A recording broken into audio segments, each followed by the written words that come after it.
Hello दोस्तों, exist academy में आप सबका स्वागत है। आज फिजिक्स की क्लास में हम बल के नेक्स्ट टॉपिक से स्टार्ट करेंगे। तो पिछली क्लास में हम लोगों ने देखा था बल क्या होता है। बल आपका क्या है? बल एक प्रकार का धक्का या खिंचाव है, ठीक, जो वस्तु की स्थिति में परिवर्तन कर भी सकता है या फिर नहीं भी कर सकता। समझ में आया? फिर उसके बाद हमने देखा था मोमेंटम, मतलब अगर किसी वस्तु पर बल लगाया गया तो उसमें क्या चेंज आएगा। तो हमने देखा था अगर किसी वस्तु पर बल लगाएंगे तो उसके मोमेंटम संवेग में परिवर्तन आएगा। समझ में आया? फिर उसके बाद देखा था बल के नियम। तो न्यूटन ने अपने 3 नियम दिए थे। पहला नियम क्या था? पहला जड़त्व का नियम था, है ना। उसने क्या बताया कि अगर कोई वस्तु की स्थिति में परिवर्तन तब तक नहीं होगा जब तक वस्तु पर कोई बाहरी बल नहीं लगाया जाएगा। समझ में आया? मतलब अगर कोई गतिमान है तो वो गतिमान में ही रहेगी, अगर कोई रुकी हुई है तो वो रुकी ही रहना चाहती है। समझ में आया? जब तक उस पर कोई बाहरी बल नहीं लगाया जाएगा। तो दूसरा क्या देखा? मान लो अगर बल लग गया तो बल किसके इक्वल होगा? तो सेकंड नियम बताया गया कि वस्तु पर लगने वाला बाहरी बल उस वस्तु में संवेग परिवर्तन की दर को बताएगा। समझ में आया? मतलब जितने समय में संवेग परिवर्तन होगा उसी की वैल्यू ही क्या होगी? फोर्स होगी। थर्ड नियम क्या था?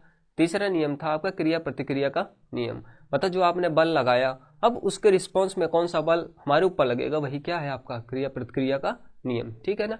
जिस तरह इसका एग्जाम्पल देखिए, जिस तरह हम लोग चलते हैं, हम लोग क्या करते हैं, अर्थ को अपने पांव से पीछे की ओर ढकेलते हैं। तो हम अर्थ को कहां ढकेल रहे हैं? पीछे की ओर। तो अर्थ उसके रिस्पॉन्स में दूसरा फोर्स, प्रतिक्रिया का फोर्स लगाएगी किसके ऊपर? हमारे ऊपर। हमको कहां ढकेलेगी? आगे। तो अब हम कहां जाते हैं? आगे की ओर। समझ में आया? अगर हम किसी वस्तु को पीछे की ओर ढकेल रहे हैं, अर्थ को पीछे की ओर, पृथ्वी को, तो धरती हमको कहां भेजती है? आगे की ओर, जिससे हम चल पाते हैं। समझ में आया कि नहीं आया? ठीक। इसी तरह आपने देखा होगा जब भी आप नल कह रहे हैं, पुल वगैरह पार करते हो ना छलांग मार के, तो आप क्या करते हो? अर्थ को पीछे की ओर पुश करते हो। तो वही रिक्वायर्ड, जितने फोर्स से आप पीछे लगाओगे धक्का, उतनी ही फोर्स से आप आगे भी जाते हो। समझ में आया? ये भी क्या है? न्यूटन के थर्ड नियम, मतलब संवेग परिवर्तन क्रिया प्रतिक्रिया को ही बताएगा। समझ में आया? और यार जिसके आगे चलते हैं ना, मान लो किसी ऑब्जेक्ट पर बहुत सारे बल वर्क करें, बहुत सारे बल वर्क क्या करें? कार्य करें। मान लो ये ऑब्जेक्ट पड़ा था, तो ये ऑब्जेक्ट क्या था? मान लो कोई वस्तु थी जिसका द्रव्यमान m था, ये अर्थ के साथ पड़ी हुई थी। समझ में आया? मैं आया यहां से एक फोर्स लगा दिया, मान लो इस फोर्स की वैल्यू क्या थी? F1। ठीक, मैं आया पीछे से इसको फोर्स लगा दिया, तो अब बॉडी आगे की तरफ क्या करेगी? मूव करेगी। ठीक, कुछ ना कुछ वेलोसिटी से क्या करेगी? ये वेग से आगे की ओर चलेगी। जब ये चलेगी, ठीक है, अब इसके मोमेंटम में चेंज आ गया। चेंज क्या है भाई? पहले वेलोसिटी इसका वेग 0 था, पहले ये किसका वेग था? 0। भाई मास में तो कोई चेंज नहीं आएगा द्रव्यमान में, लेकिन इसका वेग में चेंज आ गया, मतलब अब इसका मोमेंटम शिफ्ट हो गया। तो जितना मोमेंटम में चेंज आया वही किसके इक्वल होगा? फोर्स के इक्वल होगा। समझ में आया? अब क्या हुआ? फिर एक काम किया मैंने एक और फोर्स लगा दिया, ऐसे F2। ठीक भाई, एक ऐसे तो फोर्स लगा ही रहे थे, एक आया मैंने ऐसे फोर्स और लगा दिया। समझ में आया? फिर मेरी इच्छा थोड़ी सी हुई, मैंने एक काम किया, यहां से एक फोर्स लगा दिया इस डायरेक्शन में। समझ में आया? तो अब होगा क्या कि इस पे मल्टीपल्स फोर्स वर्क कर रहे हैं। क्या करें? बहुत सारे फोर्स बल क्या इस ऑब्जेक्ट के ऊपर लग रहे हैं। तो अब इस इतने सारे फोर्स को कैसे कैलकुलेट किया जाए? तो इस फोर्स को ऐड करना, ठीक, इस फोर्स को जितने भी बल वर्क कर रहे हैं इनको क्या कर देना? जोड़कर जो नेट फोर्स आएगा, परिणामी बल आएगा, वही क्या होगा? इस पर लगने वाला नेट फोर्स। तो नेट फोर्स कितना होगा इसका? F net. एफ नेट क्या होगा भाई? F1 plus F2 plus F3। ठीक, तो इस पर नेट फोर्स कितना होगा? F1 plus F2 plus F3। समझ में आया?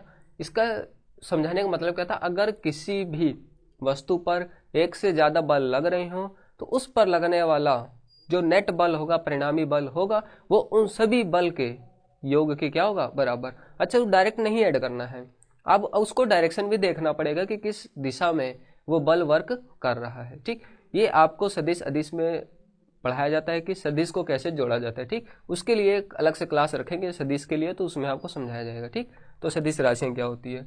तो किसी वस्तु पर मान लो बहुत सारे बल लग रहे हो तो उसको कैसे करेंगे? उनको क्या करेंगे? उनके सदिश रूप में जोड़ देंगे, जो आएगा वही क्या होगा? उस वस्तु पर लगने वाला नेट बल। ठीक, आइए हम नेक्स्ट चलते हैं। संतुलित बल क्या होते हैं? तो आपको यहाँ परिणामी बल समझ में आया? परिणामी बल क्या होता है? मतलब जब एक से ज्यादा फोर्स लग रहे हो।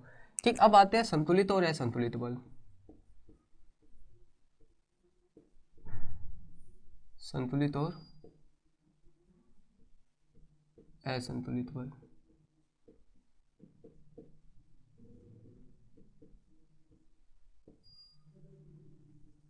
ठीक, इसको बोलते हैं, इंग्लिश में बोलते हैं बैलेंस्ड और एंड अनबैलेंस्ड फोर्स।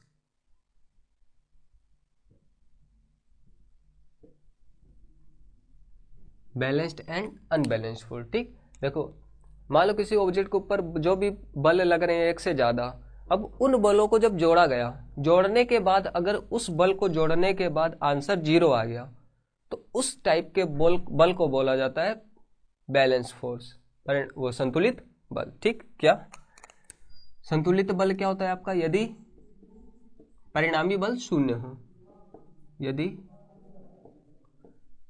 परिणामी बल शून्य हो तो उसे क्या बोला जाता है? संतुलित बल। तो उसे क्या बोलते हैं? संतुलित बल। ठीक, इसका एग्जांपल देखिए भाई, मान लो ये कार थी, ये खराब हो गई, मान लो दिस इज अ कार। ठीक, मान लो ये कार थी, ठीक, ये क्या हो गई? खराब हो गई। ठीक, अब क्या हुआ? अब ये कार खराब हो गई है ना, अब क्या हुआ? दो लोग आगे से धक्का दिए और दो लोग यहां से धक्का दिए, क्या अब ये कार चल पाएगी? बताइए भाई, मान लो ये कार थी, मान लो दिस इज अ कार, ठीक, दो लोग यहां से ऐसे धक्का दिए और दो लोग यहां से धक्का दिए, भाई फोर्स तो इस पे लग रहा है, भाई दो फोर्स यहां से लग रहे हैं, दो फोर्स यहां लग रहे हैं, चार फोर्स लग रहे हैं, लेकिन देखो डायरेक्शन देखो फोर्स की, दो बल तो यहां लग रहे हैं और दो बल यहां लग रहे हैं। इसका मतलब दिशा दोनों के क्या है? अलग अलग। जो दिशा अपोजिट है तो दोनों कैंसिल आउट कर देंगे, एक दूसरे को क्या कर देंगे? माइनस। समझ में आए? जिस तरह अगर आप चल रहे हो, हवा आपके साथ है, मतलब आप भी इसी डायरेक्शन में जा रहे हो, हवा भी इसी डायरेक्शन में जा रही है, तब आपकी स्पीड बढ़ जाती है। और अगर इसका अपोजिट हो, आप चल रहे हो, आगे से हवा बहुत तेज चल रही है, हो सकता है आप चल भी पाओ, हो सकता है आप चल भी ना पाओ, है ना, आप रुक जाओ, भाई ये क्या होगा? अगर मैं चला तो ये मुझे पीछे फेंक देगी, हो सकता है आप चल भी ना पाओ। ठीक, जिस कंडीशन पर ऑब्जेक्ट नहीं हिलेगी, मतलब उस पर उस समय बल कितना होगा? परिणामी 0 होगा, तो उस कंडीशन को बोला जाता है उस पर कौन सा बल वर्क कर रहा है? संतुलित बल। तो समझ में आया? तो संतुलित बल क्या होता है? यदि परिणामी बल, उस वस्तु पर लगने वाला परिणामी बल, परिणामी बल मतलब जितने भी उसके ऊपर बल लग रहे हैं उन सबको जोड़ने के बाद अगर आंसर 0 आ गया, 0 आ गया, तो उसको बोलेंगे संतुलित बल। ठीक, इंग्लिश में क्या बोलेंगे? इफ रिजल्टेंट फोर्स इज 0, अगर रिजल्टेंट फोर्स 0 है तो उसको क्या बोलेंगे? Balanced force. समझ में आया? अब आइए नेक्स्ट चलते हैं, असंतुलित बल क्या होता है। देखो असंतुलित बल क्या होता है? अगर शून्य ना हो, है ना, यदि परिणामी बल क्या हो? अशून्य हो, मतलब शून्य ना हो, तो उसको बोलेंगे असंतुलित बल। यदि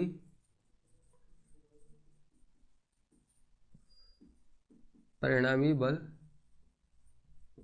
शून्य ना हो तो उसे बोलते हैं असंतुलित बल, तो उसे बोला जाता है असंतुलित बल। समझ में आया? If resultant force is non zero, if resultant force is non zero, अगर रिजल्टेंट फोर्स, जितने भी फोर्स उसके ऊपर लग रहे हैं, बल लग रहे हैं उस वस्तु के ऊपर, अगर उसकी वैल्यू 0 नहीं है तो उस टाइप के बल को बोला जाता है असंतुलित बल। समझ में आया? मान लो ये गाड़ी थी, 3 लोग यहां से फोर्स लगाए, 1 लोग यहां से धक्का दिए, तो इस एक के कारण हो सकता है ये गाड़ी पीछे ना जाए, ये 3 के कारण हो सके गाड़ी क्या हो? आगे जाए। तो अगर किसी भी फोर्स के कारण ये गाड़ी आगे चल रही है, इसका मतलब इसके ऊपर परिणामी बल 0 नहीं है, तो इसका मतलब इस टाइप के बल को बोला जाता है असंतुलित बल। आई होप संतुलित और असंतुलित बल का कॉन्सेप्ट आपको क्लियर हुआ होगा। ठीक, आइए अब चलते हैं नेक्स्ट टॉपिक के ऊपर।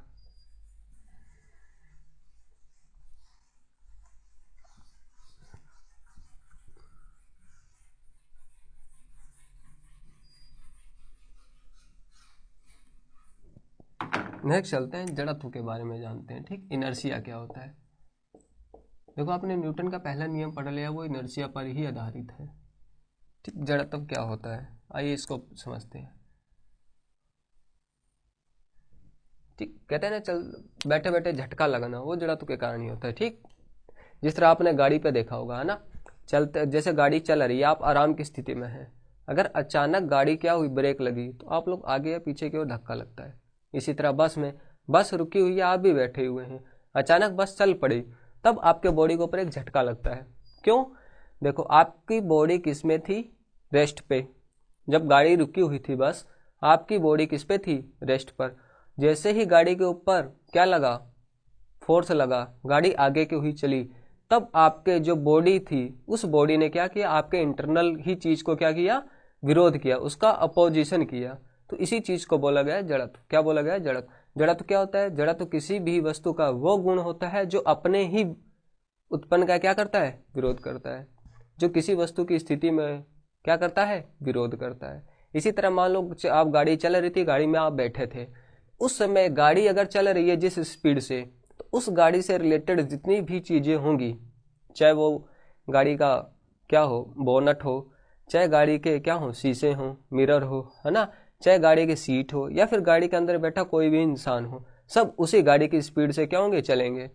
अगर अचानक गाड़ी में ब्रेक लगा, अब आपकी बॉडी किस में थी? मोशन में। अकॉर्डिंग टू कार, अगर कार को देखा जाए तो आपकी बॉडी थी मोशन में, क्योंकि आप भी गाड़ी के अंदर बैठे थे। लेकिन गाड़ी पे क्या लगा? ब्रेक, और गाड़ी रुकी। अब आपका जो बॉडी था वो तो मोशन में था, अब उसने क्या किया? आपकी बॉडी ने उस परिवर्तन का क्या किया? विरोध किया, जिससे आपका क्या हुआ? मूवमेंट आगे या पीछे की ओर हुआ। तो ये रीजन होता है जड़त्व का। अगर कहीं भी झटके वगैरह लगते हैं, आप आगे या पीछे की ओर जाते हैं, तो इसका रीजन क्या होता है? यही जड़त्व होता है। तो समझ में आया? तो जड़त्व क्या होता है? जड़त्व किसी भी वस्तु का वो गुण होता है जो अपनी ही स्थिति का क्या करता है? विरोध करता है। ठीक, मतलब ये क्या होता है? ये एक प्रकार का गुण होता है जो अपनी स्थिति का विरोध करता है। विरोध करने का मतलब ये चाहेगा, अगर मैं चल रहा हूं तो मैं चलता ही रहूं, अगर मैं रुका हुआ हूं तो मैं रुका ही रहूं। ठीक, यही हमने चीज पढ़ी थी किसमें?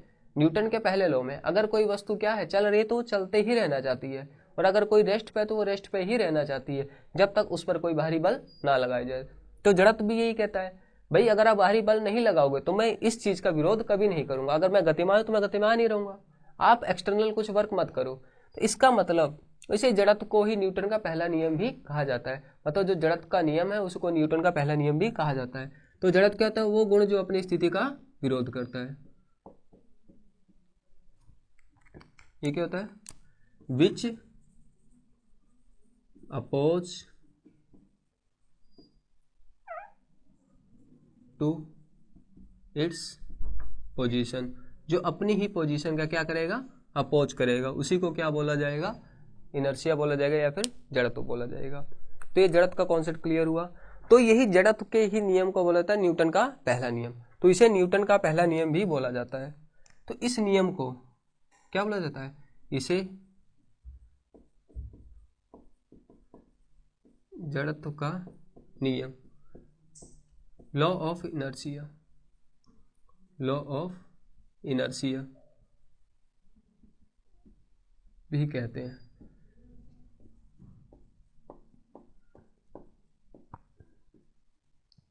ठीक, और इसी को बैकग्राउंड लिखे न्यूटन्स फर्स्ट लॉ। न्यूटन ने इसी को उठा के अपना पहला नियम बना दिया था, Newton's first law. Newton's first law, Newton का पहला नियम, न्यूटन का पहला नियम। आइए इसके थोड़े बहुत एग्जाम्पल में चलते हैं। एग्जाम्पल में देखो क्या है। देखो होते ही तीन टाइप के, ठीक, एक होता है विराम का जड़त्व, एक होता है गति का जड़त्व, और एक होता है दिशा का जड़त्व। समझ में आया? ये क्या है इसको जाने दो, इसके एग्जाम्पल देखते हैं। जिस तरह मान लो आप कंबल वगैरह झाड़ते हो, ठीक, झाड़ते हो कि नहीं, पीटते हो उसको, उसमें से धूल निकलती है। इसका बेसिक मतलब क्या होता है? भाई कंबल से धूल तब तक नहीं निकलेगी, वो धूल उसी के साथ चिपके रहना चाहती है। कंबल रेस्ट में है तो धूल भी किस में रहना चाहते हैं? रेस्ट में। लेकिन हम पीट पीट के फोर्स लगाते हैं ना भाई, फूंक तो मारेंगे नहीं, क्या लगाएंगे? फोर्स। तो जैसे ही फोर्स या बल लगाते हैं, तो बल लगाने के बाद जो रेस्ट में पार्टिकल थे वो किस में आ जाते हैं? मोशन में। तो मोशन में आने के बाद वो धूल के कण क्या होते हैं? उस कंबल से अलग हो जाते हैं, उस ब्लैंकेट से क्या होते हैं? जो डस्ट पार्टिकल होते हैं वो क्या हो जाते हैं? दूर हो जाते हैं। इसी तरह हम देखते हैं चारपाई वगैरह पे भी, है ना, जब बड़ा सा लठ उठा के 2-4 बार मारते हैं तो क्या होता है, धूल के कण बाहर हो जाते हैं। क्यों? क्योंकि जो चारपाई के ऊपर धूल के डस्ट के पार्टिकल थे वो किस में थे, क्योंकि चारपाई भी अपनी किस में थी, विराम में, तो धूल कण भी किस में थे, विराम में। जैसे ही हमने लठ लेके उस पर मारा 2-4, तो उस फोर्स से हुआ क्या, जो उसके साथ पार्टिकल थे वो पार्टिकल क्या हुए, अपनी उस स्टेट को छोड़कर किस में आ गए, मोशन में, गति में आ गए। क्यों? विराम में थे, विराम से किस में आ गए, गति में। डिस्टर्बेंस क्रिएट हुआ, किसके कारण, जड़त्व के कारण। समझ में आया? तो वो विराम से किस में आ गए, गति में। समझ में आया कि नहीं है? इसी तरह हम लोग देखते हैं कि साइकिल, बाइक या कार कोई भी चलाते हैं, ठीक। मान लो बारिश कीचड़ वाली जगह होती है, तो साइकिल में टायर के प्लेस पे एक मडगार्ड लगा होता है। क्या लगा होता है? मडगार्ड। यहाँ लिख रहे हैं, उसको मडगार्ड नहीं मडगार्ड बोलते हैं। क्या बोलते हैं? मडगार्ड। मड मतलब होता है कीचड़, क्या होता है, कीचड़, और गार्ड मतलब होता है जो बचाता है ना।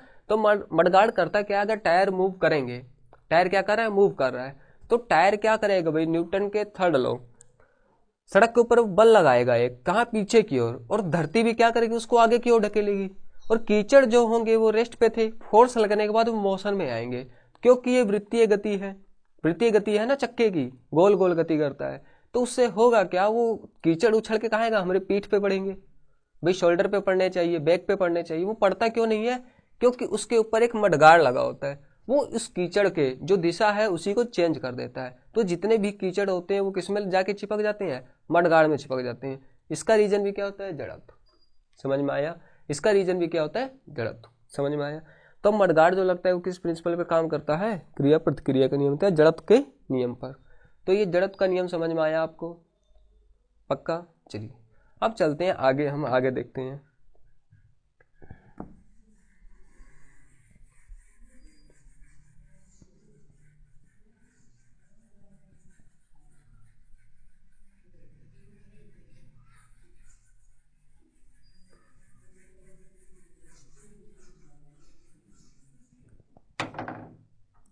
ये कुछ थोड़े बहुत क्वेश्चन है, उसको करते हैं, क्वेश्चन देखते हैं हम, ठीक। जिस तरह मैं क्वेश्चन लिख रहे हैं,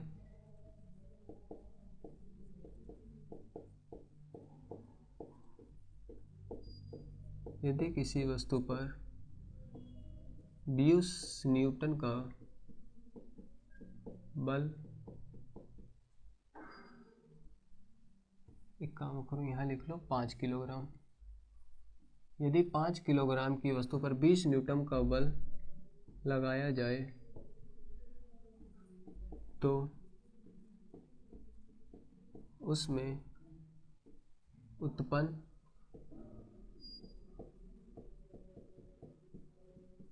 त्वरण ज्ञात कीजिए। समझ में आया? तो उस पर उत्पन्न क्या निकालना है, त्वरण कितना होगा। अब ध्यान से देखते हैं क्या क्या देगा। इस वस्तु के एक तो मास दिया गया है, कितना केजी है, 5 केजी, द्रव्यमान कितना है, 5 किलोग्राम, और फोर्स कितना, बल कितना लगाया भाई, 20 न्यूटन। पूछे क्या, त्वरण, त्वरण को ऐसे दिखाते, ए पूछे तो कुछ फादर इक्वल टू आ रहा है, मदर वाला सिस्टम। तो फोर्स कितना है, 20 न्यूटन, मास कितना है, 5 किलोग्राम, त्वरण पूछा है। ये यहाँ क्या है, मल्टीप्लाई में, तो यहाँ के किस में हो जाएगा, डिवाइड में, तो 20/5 कितना आएगा, 4 मीटर पर second square. This is your answer. समझ में आया क्वेश्चन? कोई प्रॉब्लम इससे रिलेटेड? ठीक। देखिए इस चैप्टर में जितने भी न्यूमेरिकल्स होंगे उसको क्या करेंगे, हम एक साथ कंपाइल करके प्रैक्टिस करेंगे। तो ये क्लास सिर्फ थ्योरी के लिए है, इस पर बेसिस मैंने न्यूमेरिकल भी आपको करा दिए हैं।